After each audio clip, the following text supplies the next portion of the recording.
Então, estamos de volta. Segundo dia de lançamento, muita felicidade, porque finalmente está acontecendo esse lançamento. Que a gente trabalha já há quase um ano nesse curso.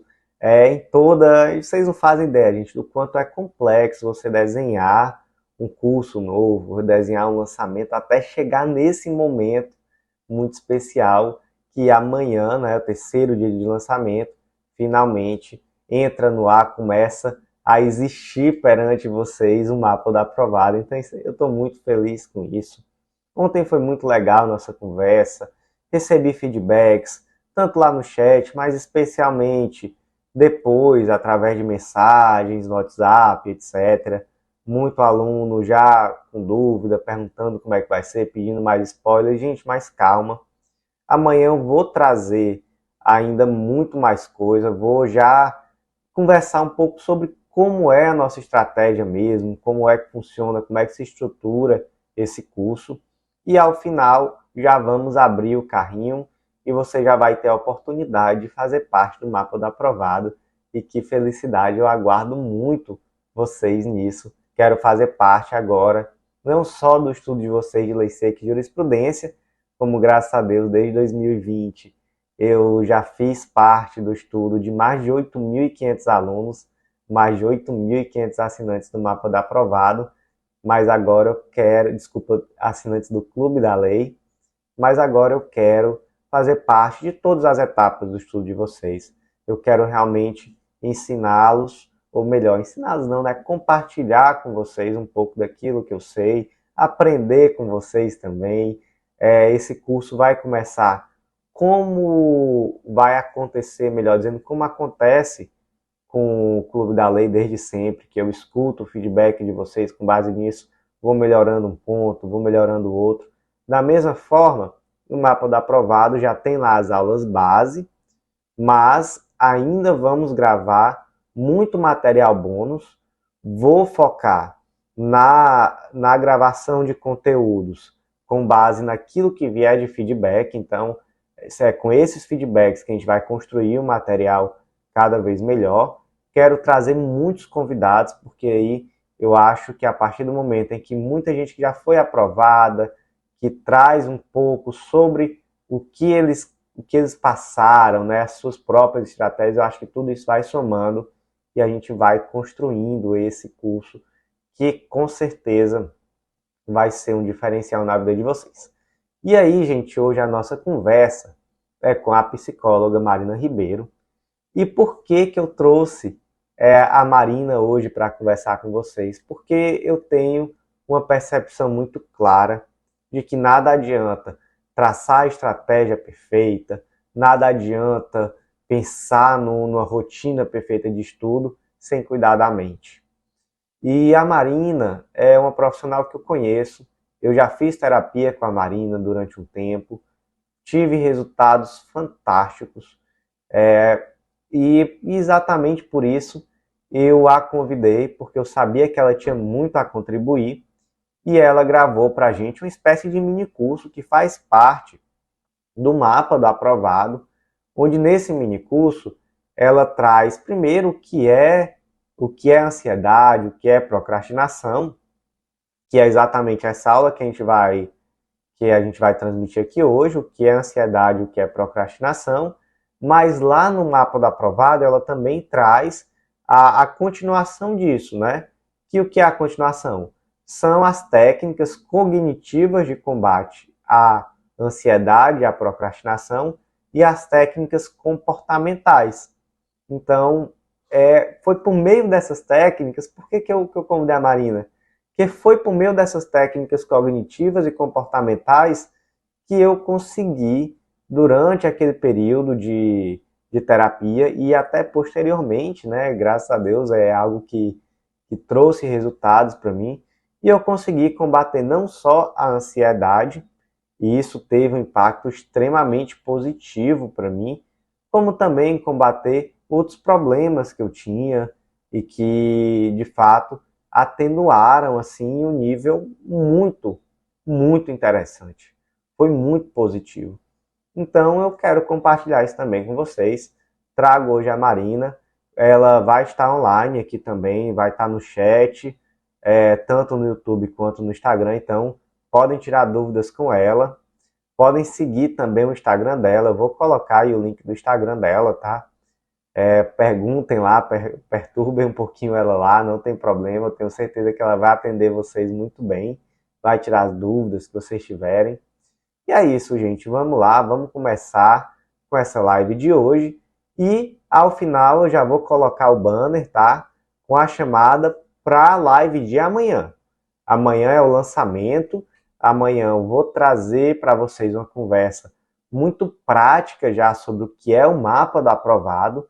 E aí, ao final dessa conversa, vamos abrir o carrinho, vamos divulgar a oferta e vocês vão ter aí um prazo para poder fazer parte do nosso mapa do aprovado com essa oferta super especial de pré-lançamento.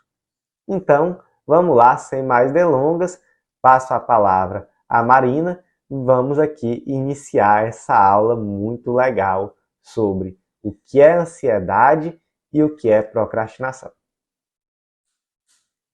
Oi, gente. Eu sou Marina Miranda, eu sou psicóloga clínica e a convite do Bruno, eu tô aqui para falar com vocês a respeito de ansiedade e procrastinação, né? Dois temas super prevalentes, tanto na clínica quanto na convivência, né, com as pessoas ao nosso redor, e que eu imagino que devem impactar muito o contexto de vocês. Então, eu tô aqui para trazer um pouquinho de como a psicologia pode nos ajudar nessa situação. Então, vamos lá começar aqui a nossa apresentação. Eu fiz nesse formato de slides, né, em formato de aula, para que vocês consigam também ter um acesso mais visual e vocês consigam anotar. Então, se vocês tiverem aí o caderno, caneta, talvez seja importante para que vocês consigam usufruir, né? E esse é um processo que a gente faz muito em terapia, né? Eu faço junto com os meus pacientes, de trazer um pouquinho da teoria da terapia cognitivo-comportamental, da psicologia, para que a gente, né, para que a gente consiga se utilizar na prática. Né? Então, a ideia é que vocês consigam colocar a mão na massa a partir do que eu vou falar aqui, tá certo? Então, vamos lá. Um pouquinho sobre mim, né? Como eu havia falado, eu sou psicóloga clínica, eu sou formada pela Universidade Federal do Ceará, eu também tenho especialização em TCC, né? Terapia Cognitivo-Comportamental, pela PUC, e eu trabalho basicamente com adultos, né? No atendimento online, e o meu foco, né? Desde que eu me formei, sempre foi em ansiedade. Então, esse é um assunto que eu gosto muito de estudar, gosto muito de falar, e estamos aqui para isso, né? Eu não sei se vocês perceberam, mas aqui eu falo sobre terapia cognitivo-comportamental. Talvez vocês ainda vão escutar um pouquinho sobre isso durante, né, essa apresentação de hoje. E o que é a TCC, né? Não sei se vocês sabem, mas dentro da psicologia, no geral, existem várias vertentes, várias abordagens que a gente chama, né? Que são várias formas de enxergar o ser humano, várias teorias que vão tentar explicar a sua maneira, né, com a sua perspectiva teórica, sobre como é que o ser humano funciona. E essa terapia cognitivo-comportamental, a TCC, ela hoje é uma das que mais tem evidências científicas de eficácia, né? Então, ela, enfim, já tem uma boa gama de estudos que embasam o tratamento de vários problemas, né? Vários transtornos, inclusive transtornos de ansiedade. E aí, para a gente falar aqui a respeito desse tema, eu fiz uma historinha de uma pessoa, né, aleatória, enfim, hipotética, para que a gente consiga contextualizar realmente como é que a ansiedade e a procrastinação elas teriam um papel dentro da vida da pessoa. Então vamos lá.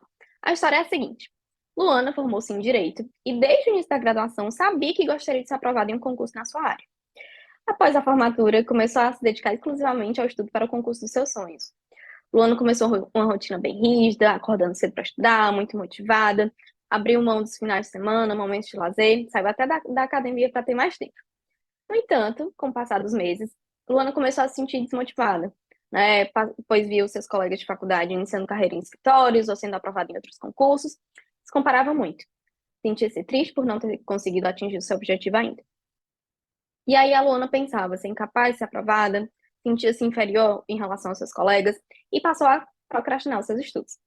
Até chegava a comprar cursos online, livros, apostilas novos, imprimia vários materiais de estudo, organizava tudo bonitinho, mas na hora de realmente estudar, se sentia muito ansiosa, não conseguia manter o foco e largava as aulas por qualquer convite que tirasse dela, né? E aí, o que acontecia? Porém, mesmo desmotivada, quando aparecia um concurso novo, estava lá. Luana se empolgava, se entusiasmava, mas acabava entrando no ciclo, né? No mesmo ciclo. Então vamos lá. Depois dessa história da Luana, a gente vai entender um pouquinho mais sobre o que é a ansiedade. Então, talvez essa parte pareça um pouco mais teórica, mas ela talvez também seja muito importante, porque a gente só muda aquilo que a gente conhece, né? Então, o que é, afinal, né, a ansiedade? A ansiedade a gente entende que é uma emoção natural. Eu brinco que eu, que você, que o Papa, que a Xuxa, todo mundo tem ansiedade.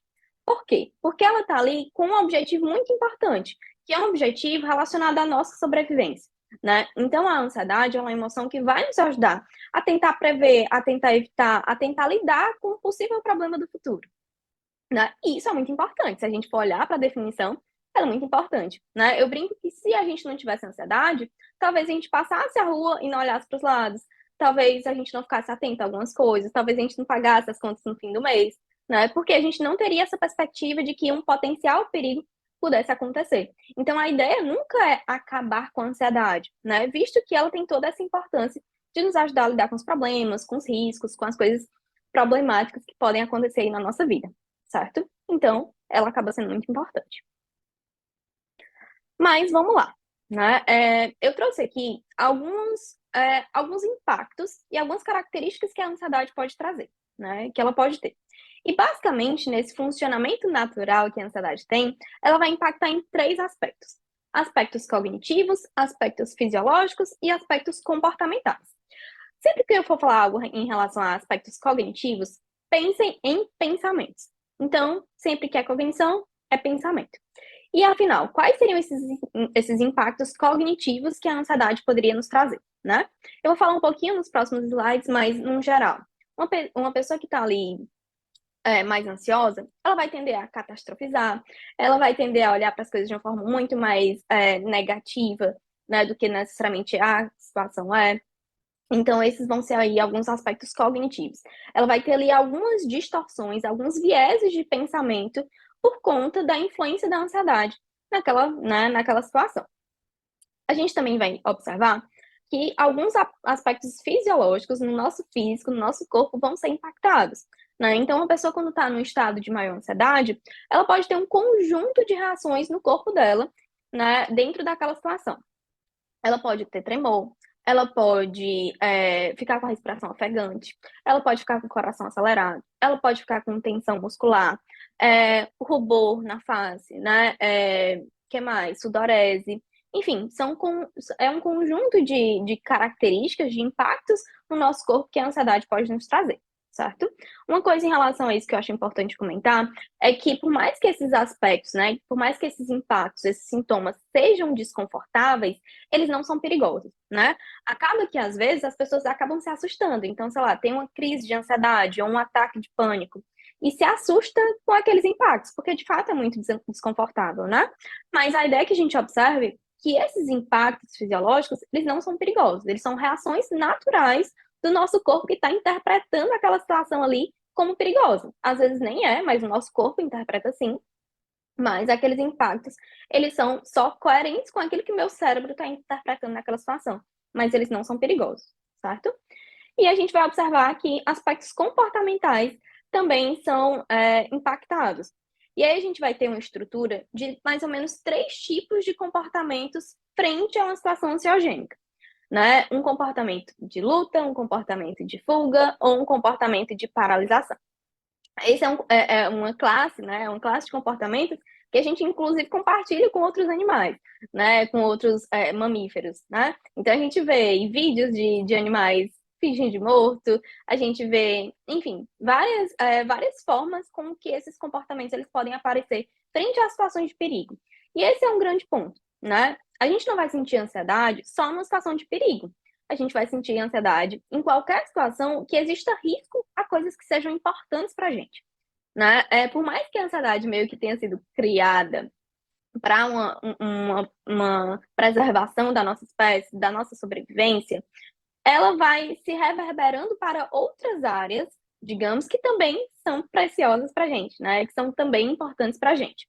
Então, eu vou ter ansiedade numa apresentação, eu vou ter ansiedade se eu não tenho dinheiro na conta, eu vou ter ansiedade para conhecer uma pessoa nova, porque talvez todas essas situações sejam, né, tenham um viés importante para mim. E caso haja um risco em relação a isso, né, um risco de não sair do jeito que eu gostaria, um risco daquilo não sair, né, tão bem, Isso, né, pode influenciar para eu sentir ansiedade, certo? Então, relembrando, em relação aos aspectos cognitivos, a gente vai tender a ter pensamentos mais catastróficos, né, ter vieses cognitivos que vão influenciar para a gente ver aquele perigo como maior do que ele realmente é. Em relação aos aspectos fisiológicos, a gente pode ter diversos impactos no nosso corpo com relação a isso, né? Com relação à presença da ansiedade naquele momento. E em relação aos aspectos comportamentais, né, a gente pode ter, né, comportamentos relacionados à luta, ao enfrentamento daquela situação, à evitação, né? Então, eu fugir, eu tentar evitar aquela situação que para mim é ansiogênica, e um comportamento de paralisar, de não fazer nada. E aí, aqui eu trago para vocês o que, dentro da minha perspectiva teórica, né, dentro da perspectiva da TCC, a gente entende como a ansiedade ela vai surgir, digamos assim, né? Ela vai acontecer. Como é esse funcionamento da ansiedade para a gente? A ideia, dentro da perspectiva da TCC, é que não são as situações que causam as nossas emoções, que causam os nossos comportamentos. No senso comum, é assim que a gente geralmente se entende, né? Então, sei lá, fulano falou alguma coisa comigo, então eu fiquei com raiva. A gente associa como se a situação causasse a minha emoção. Se não tivesse acontecido aquela situação, talvez eu não teria sentido aquela emoção. Mas o que é que a gente observa na prática? Que eu posso passar pela mesma situação que você, mas a gente pode ter completamente, né, reações completamente diferentes. E aí, o que é que a gente observa, né, que diferenciaria? Justamente a forma como a gente interpreta aquela situação. Então, a minha interpretação, ela pode ser muito diferente da sua. E por isso que as minhas reações, né, de emoções, as minhas reações comportamentais, podem também ser bem diferentes. Né? E isso vai ser explicado pela presença desse pensamento, pela presença daquela minha interpretação automática frente àquela situação. Né? Então, diferente do que usualmente a gente escuta, não vai ser a situação que causa uma emoção, que causa um comportamento, mas vai ser ali a influência daquele meu pensamento, daquela minha interpretação automática frente àquilo. E às vezes a gente nem percebe, a gente está passando ali pela situação, tem vários pensamentos passando pela nossa cabeça, e a gente está lá se comportando, a gente está lá sentindo várias emoções, mas a gente não entende o porquê. Mas porque tem várias interpretações automáticas ali acontecendo que a gente não tem controle, vários pensamentos pipocando na nossa mente, e a ideia é que a gente comece a identificar o que é que está passando pela minha cabeça. Né? E essa é uma pergunta que eu faço muito para os meus pacientes. O que é que estava passando pela sua cabeça naquela situação? Porque às vezes isso vai explicar muito, né, do nosso contexto, da nossa emoção e do nosso comportamento, certo? E aí eu trouxe aqui um exemplo, por exemplo, da Luana, né, daquela personagem que eu trouxe aqui para vocês. Digamos que a Luana estava lá estudando, né? Então ela estava estudando, e aí o que é que passou, o que é que pipocou na cabeça dela? Nunca vou conseguir ser aprovada. Esse foi o pensamento, né, que ela teve naquela situação. E aí, o que foi que ela sentiu? Sentiu ansiedade. Quais foram as reações físicas dela? Tensão muscular, por exemplo. Ela poderia ter sentido várias outras, né, mas essa foi a que ela sentiu. E aí, o que foi que ela fez? Se distraiu com aula, né? Deixou de estudar, foi sair, foi se distrair e tal. E aí a gente percebe como que muitas vezes esse comportamento aqui, ele vai reforçar esse pensamento, né? Se ela vai se distrair, se ela vai deixar de estudar, ela talvez dê mais contexto para ela pensar que ela nunca vai conseguir ser aprovada, né? Ela dá mais evidências para isso. Mas aí a gente vai falar um pouquinho mais para frente. Mas em relação a essa parte do nosso modelo cognitivo, né? O que é esse modelo cognitivo que eu estou falando aqui? É essa relação entre situação, pensamento, emoção, reações físicas e comportamento. Como cada um desses componentes, ele acaba, né, interagindo com o outro, certo? Então a gente entende que existe uma situação, e essa situação que eu estou comentando aqui, ela pode ser tanto uma situação concreta, né, fora de mim, quanto interna, né? Eu posso ter uma lembrança. Essa lembrança ela pode ser um fator para eu conseguir, né, para eu ter um pensamento ali naquele momento. Essa situação aqui, a gente pode trocar até o nome por gatilho, né? Ah, eu tive um gatilho, né? E aí, geralmente, isso é a situação, certo?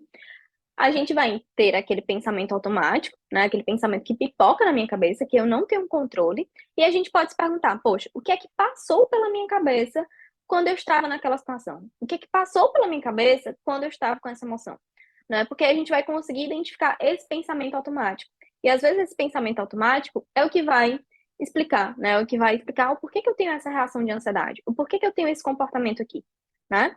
E aí a gente observa também as nossas emoções, aquilo que eu sinto no meu corpo em relação às reações fisiológicas e o meu comportamento, né? Aquilo que eu faço ou que eu deixo de fazer. Vamos lá. E aí, antes eu tinha falado para vocês sobre o impacto cognitivo que a ansiedade tinha, né? E eu trouxe aqui mais ou menos como é que um ansioso pensa, né? Como é que uma pessoa que tem uma vulnerabilidade à ansiedade, né, ela vai pensar? Ela vai ter um conjunto de distorções cognitivas. Eu vou trazer mais para frente, quando a gente falar sobre estratégias, algumas distorções cognitivas comuns de uma pessoa com ansiedade, né? E por que que isso acontece?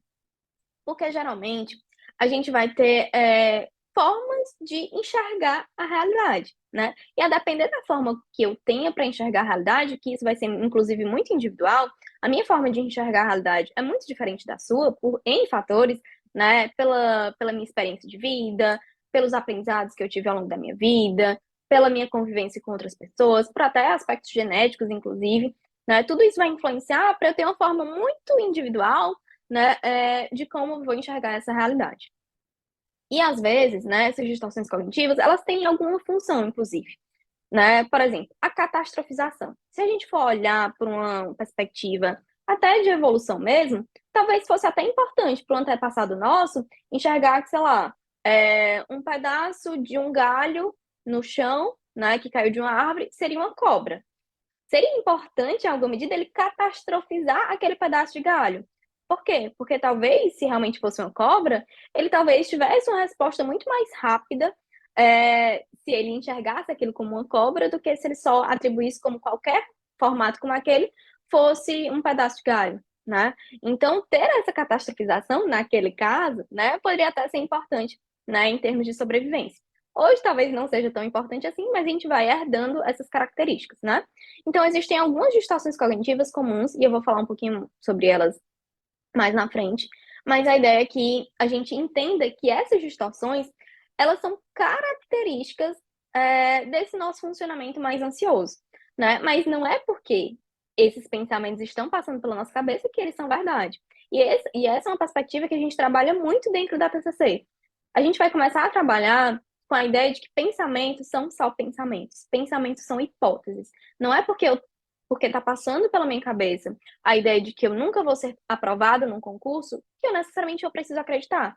Um pensamento é só um pensamento, né? E aí a ideia é que a gente comece a questionar um pouquinho do que passa pela nossa cabeça, porque, como pode, né, tá aqui escrito, pode ser uma distorção, pode ser um viés, e não necessariamente uma verdade, né? Um outro ponto extremamente importante para a gente verificar sobre como a forma, né, como é a forma como o ansioso pensa, né, quando a gente está ansioso, quando a gente, né, como é que a gente pensa, é a ideia de superestimar o risco e subestimar a nossa capacidade, né? A gente tende a achar que aquele problema ele é muito maior do que a nossa capacidade, né? É como se o risco daquilo fosse muito grande para o tanto de recursos que eu tenha, né? E aí, se eu penso que aquele problema é muito grande e eu penso que eu tenho pouca capacidade de lidar com ele, a minha ansiedade vai ser muito grande. E aí, inclusive, qual é o papel, né, dentro da psicologia da gente agir, né? O que é que a gente vai fazer? É tentar equilibrar um pouco essa visão. Será que aquele meu risco, ele é realmente grande assim? Será que eu não tenho capacidade de lidar com ele? Será que eu já, né, já lidei com isso algumas outras vezes? Será que pessoas ao meu redor já lidaram com isso? Aí a gente vai tentando equilibrar, né, essa perspectiva para eu conseguir reduzir a minha ansiedade. Mas essa é uma tendência que eu, quando eu estou com ansiedade, tendo a ter, de superestimar o risco e subestimar a minha capacidade, certo? E é importante saber disso, né? Sobre todas essas formas de pensar nessa situação, justamente para a gente se antecipar. Poxa, eu já penso assim, né? Quando eu estou ansioso, eu penso assim. Então, talvez eu tente dar menos ouvidos ao que está passando pela minha cabeça, porque pode estar sendo influenciado pela minha emoção, por aquilo que eu tô bem, né, por aquilo que eu tô sentindo naquele momento, certo? A gente também vai ter um impacto cognitivo em relação à superestimação da probabilidade. O que é isso, né? A gente pode tender a superestimar o quão é provável que alguma coisa aconteça, né? Então, algo que é possível para a gente quando a gente está com ansiedade, a gente acha que é provável. Então, poxa, se eu estou meio ansiosa, se eu já tenho esse viés, se eu já tenho essa vulnerabilidade à ansiedade, talvez tudo que seja possível no mundo eu entendo que é provável, né? Então, sei lá, eu vou andar de avião. E aí é possível que meu avião caia, mas o quanto que é provável? A probabilidade é pequena, a gente sabe, né? A gente tem dados a respeito disso. Mas a gente tende a superestimar essa probabilidade. A gente acha que só porque aquilo é possível, aquilo vai acontecer, aquilo pode ou tem uma probabilidade muito grande de acontecer. Então, esse é um outro tipo de viés cognitivo que a gente precisa saber quando a gente vai falar sobre ansiedade, justamente para a gente se antecipar. Opa, talvez eu esteja superestimando a probabilidade disso. Talvez eu esteja enxergando algo que é possível como algo que é provável. Mas não é porque é possível que de fato é provável, né? E aí a gente passa também para a catastrofização, que basicamente enxergar de uma forma mais catastrófica, né, mais difícil, como se a gente não fosse conseguir lidar com aquela situação. Então, esse é um tipo de pensamento muito característico da gente enquanto, né, quando a gente está com ansiedade. E um outro tipo de cognição, outro tipo de pensamento muito comum são as preocupações, né? E o que são as preocupações, afinal? As preocupações, elas são pensamentos, né, que a gente vai ter que tem o objetivo de nos trazer uma solução mental para um problema futuro, né, para evitar, né, ou para tentar resolver aquele problema que pode acontecer. Então, se a gente olhar essa definição de preocupação, nossa, né, poxa, algo que vai me ajudar a solucionar um problema, né, antes dele acontecer, para que talvez se ele aconteça, eu consiga lidar. E de fato, é massa. Mas a gente faz, inclusive, uma distinção entre o que são preocupações produtivas e preocupações improdutivas.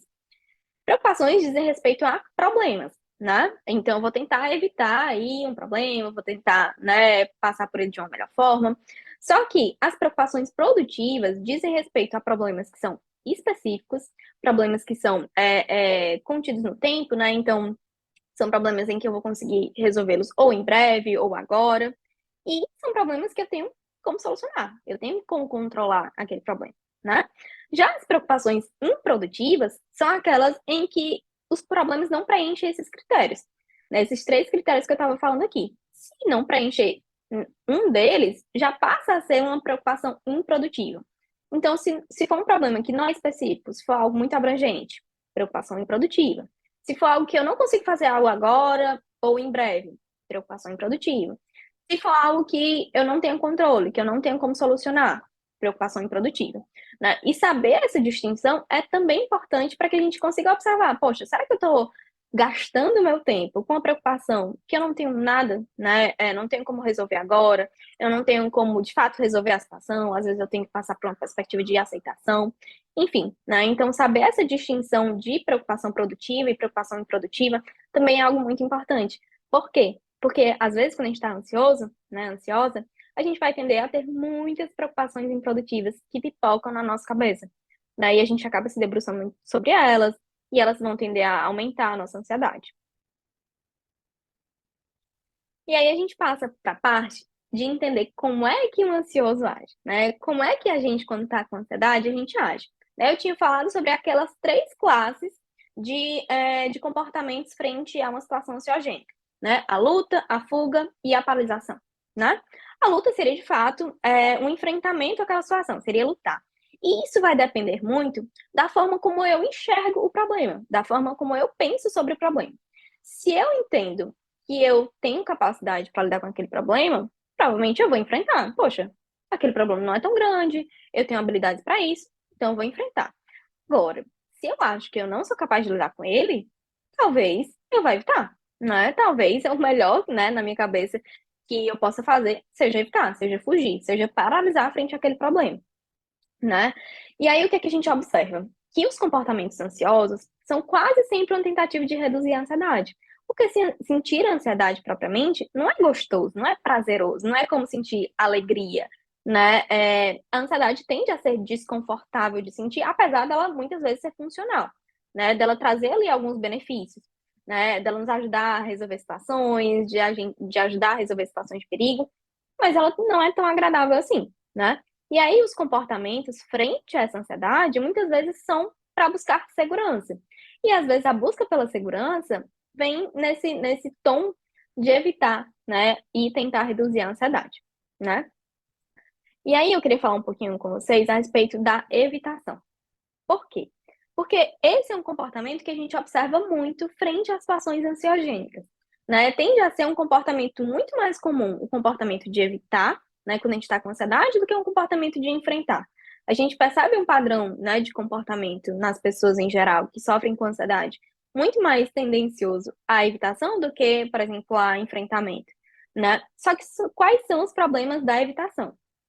Com a evitação, a gente vai deixar de dar oportunidade para aquele nosso pensamento ele ser testado. Né? Eu havia falado para vocês que a gente vai enxergar os pensamentos como hipóteses. E se é uma hipótese, pode ser falseável, né? Eu posso tentar fazer algo que, enfim, que prove o contrário com relação àquela minha hipótese inicial. Só que quando eu evito, eu não coloco aquela hipótese a teste. Né? Eu não provo aquela, né? Não provo o contrário, não dou oportunidade para testar aquela hipótese. E aí, o que que acontece? Se eu penso, por exemplo, naquela situação que eu trouxe, que eu nunca vou ser aprovada, se eu evito aquela situação, né? Se eu evito aquele comportamento, se eu evito estar naquele contexto, eu não tenho como provar o contrário. Eu não tenho como dizer para mim mesma que eu posso ser aprovada, né? Porque eu não estou dando margem para isso, né? Então esse vai ser um grande problema da evitação, né? Um segundo grande problema da evitação é que a gente, por evitar, não vai adquirindo habilidades ao longo do caminho, né? Então, por exemplo, um exemplo aqui mais aleatório. Digamos que eu tenha medo de dirigir, eu não seja tão boa em dirigir, e aí eu vou evitar, né? Só que quando eu evito, eu não vou ganhando habilidades em dirigir. Então, né, eu vou deixando de ter essa oportunidade de ir adquirindo, desenvolvendo essas habilidades. Né? Então, esse é um outro problema. E um terceiro problema, né, é basicamente reforçar aquela minha crença, aquele meu pensamento, aquela minha hipótese. Né? Então, por exemplo, lá no caso da Luana, né, aquele exemplo que eu trouxe. Ah, eu nunca vou ser aprovada. O que é que eu faço? Eu evito, eu vou me distrair e tal. Talvez esse meu comportamento, essa minha forma de agir, só vá reforçar aquela minha ideia. Poxa, tá vendo? Nunca vou ser aprovada. Tá vendo? Né? Eu tô fazendo aqui as questões e eu não tô acertando. Né? Então, isso só vai me provando, entre aspas, que de fato aquela minha hipótese, aquele meu pensamento estava correto. Mas isso por sustentação da minha evitação, né? E aí, o que é a evitação de fato? É aquilo que eu faço ou deixo de fazer para tentar reduzir a ansiedade. Então, às vezes, a evitação não é só, por exemplo, deixar de estudar. Às vezes é, sei lá, preparar muito bem as coisas, deixar tudo nos trinques, assim, para começar a estudar. Mas isso serviria muito mais para reduzir a minha ansiedade do que propriamente para enfrentar aquela situação, por exemplo. A ideia é que a gente sempre observe não é que um comportamento vai ser bom ou ruim, a gente nunca trabalha com essa hipótese, mas sim com qual é a função daquele comportamento. Se aquele comportamento está ali para fugir da ansiedade, opa, talvez seja uma evitação. Independente dele ser um comportamento mais ativo ou um comportamento mais passivo. Não um comportamento que me afaste daquela situação ou um comportamento que me aproxime daquela situação. Mas a gente vai entender aquilo como também uma evitação, porque está me evitando, né, de entrar em contato com a ansiedade, certo? E aí que a gente entra na procrastinação. Porque o que é, né? O que pode ser a procrastinação? Pode ser uma fuga da ansiedade, né? Ela pode ter aí um viés, né, de evitação. Porque no geral, né, o que é a procrastinação? É uma evitação consciente, né, um adiamento consciente de uma determinada atividade, né, que eu gostaria de fazer. Então, eu estou procrastinando, né, conscientemente aquela atividade que, enfim, eu deveria fazer, que eu gostaria de fazer. Só que o que a gente observa? A procrastinação, ela é a consequência, né? Ela é como se fosse a ponta do iceberg. Tem mais coisa por trás, né? E aí, quais são os principais motivos para a procrastinação? Ela pode já acontecer, né? Porque a gente tem altos padrões de desempenho, então a gente espera muito daquela atividade, ou a gente tem uma capacidade de deixar uma tarefa pelo meio, né? Assim, e aí a gente acha que a tarefa vai demorar demais e a gente acaba deixando pelo meio, mas a gente não quer, né? Deixar pelo meio, a gente evita, a gente procrastina, não, deixa para depois. A gente pode ter uma preocupação de falhar ou não fazer bem uma atividade. E aí, para eu não entrar em contato com isso, né, para eu não ter que né, me deparar com essa ideia de falhar, de fracassar, de não fazer bem, eu evito, eu procrastino, né? Eu posso também ter uma preocupação em me sentir sobrecarregada, né, ao tentar concluir aquela tarefa perfeitamente. Então, meus padrões podem ser tão grandes sobre aquela atividade, eu devo fazer tão bem aquilo, que eu já me sinto cansada. E aí eu não quero me sentir cansada. O que é que eu faço? eu evito, eu procrastino, eu deixo para depois, né? E eu também posso pensar que levará muito tempo para concluir aquela atividade. Então, se vai levar muito tempo, se vai ser muito difícil, se eu tentar fazer aquilo vai me trazer tanto desconforto, eu não quero passar por isso, eu vou procrastinar, eu vou evitar. E esse é o grande ponto. A gente, enquanto ser humano, a gente não gosta de lidar com desconforto, né? E essa é uma característica da gente enquanto espécie, né? E aí, esse é um comportamento que pode vir como uma consequência de lidar com esse desconforto. E aí a gente vai observar. Será que tem algum pensamento que vai influenciar essa minha perspectiva em relação àquela atividade? Será que eu estou colocando padrões muito grandes? Será que eu estou achando que aquela atividade vai ser muito difícil? Né? Então a gente tem que observar tudo isso antes para entender qual é a função da procrastinação. Como eu tinha falado para vocês, a procrastinação ela é consequência, né? Então a gente vai entender ela como um comportamento que acontece como, né, que tem uma função ali a depender da situação, né? Então a gente vai observar essa preocupação, essa procrastinação como uma consequência, certo? E aí, o que que vocês acharam dessa aula? Incrível, né? Eu agradeço muito, Mari, muito obrigado por ter compartilhado com a gente um pouco desses ensinamentos. A Mari é uma profissional sensacional, eu já conheço ela há um tempo.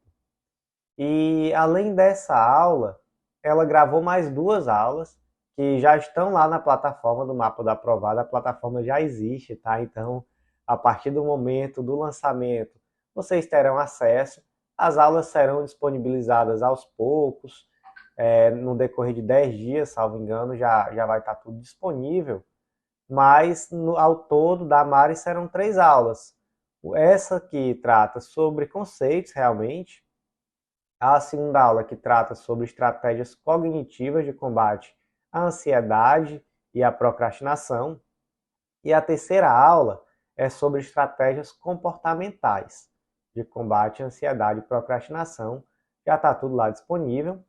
E, gente, amanhã é o grande dia, né? Amanhã é o grande lançamento. Mesmo horário, 9 horas da noite. Desculpa, 19 horas, né? 7 horas da noite. Eu aguardo vocês tanto no YouTube quanto no Instagram. E aí vai ter essa transmissão ao vivo. Ao final vai ser divulgada a oferta, vai ser aberto o carrinho. E aí vocês terão a oportunidade de fazer parte do nosso mapa da aprovada. Eu aguardo vocês lá. Muito obrigado por tudo.